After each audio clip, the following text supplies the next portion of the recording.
Assalamualaikum, bersama saya Huzaifah. Ini namanya roti golok guys. Korang tengok dia punya ni. Wah, gula dia ada buttercup tu, tengok. Wah, memang nikmat. Tapi korang boleh tengok bila kita makan, bismillah. Siapa nak roti ni? Siapa warna? Baik tulis. Stop.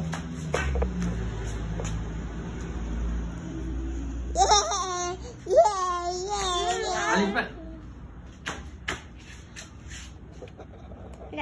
Mantap. Boleh jual ke tak ni? Boleh. Boleh. Sedap ke tak? Sedap. Mantap guys, sedap kata Alia.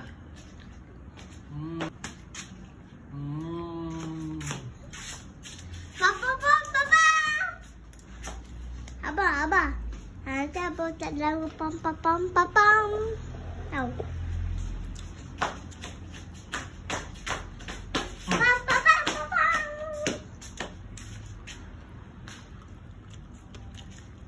Gas tak?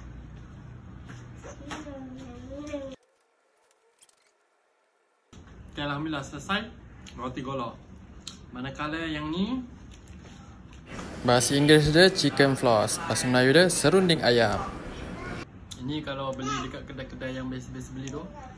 Ini pun salah satu favourite Uzai. Jom kita makan. Bismillah.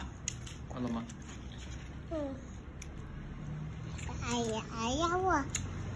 Tengok dia punya lembut. Ali tak nampak. Tak nampak pun Ali tak nampak.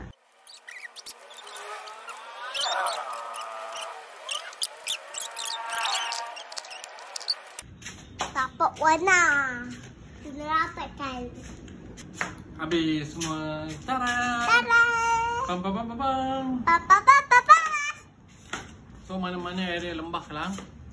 Lembah Kelang tu terutamanya bila khusus orang Kelantan boleh dapatkan dengan Dapur Wana. Terima kasih guys.